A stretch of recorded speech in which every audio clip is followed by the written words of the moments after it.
कि पहले इसके घुंघरू रंग करने जहाँ तक हाथ पहुँचता था ट्रक पे, तो हमारे घुंघरू पे हाथ पहुँचता था। छोटे कद था छोटा, तो नर्सरी केजी में पढ़ते थे हम लोग। तो बस वहाँ करते करते दिल किया कि ऊपर करना, तो फिर स्टूल रख के ऊपर काम स्टार्ट किया हल्के हल्के।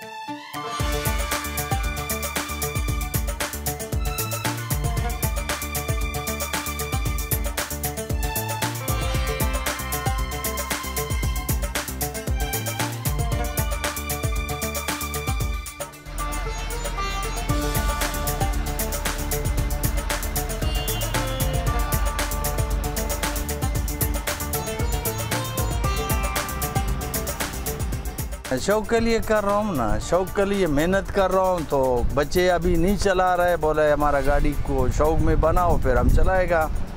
अपना मुल्क में रहता हूँ, अपना शौक में दुनिया देखे कि भाई ये गाड़ी कैसे हमारा पाकिस्तान में खूबसूरत आ रहा है नहीं आ रहा है। हाँ ना, दुनिया का गाड़ी है ना, बाहर मुल्कों का तो खाली चादर रेट रखता है।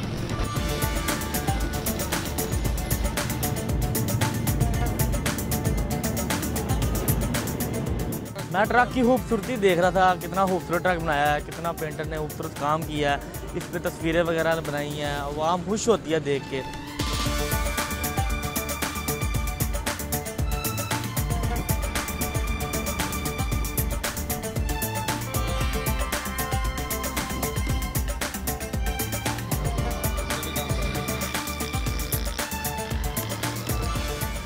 मुझे मौका मिला, अल्लाह ने मौका दिया मुझे इस काम के ज़रिए कि मैं इस काम के ज़रिए पाकिस्तान की कलरफुल चेहरा लोगों को दिखाऊं दुनिया भर में, और वो मैंने दिखाया।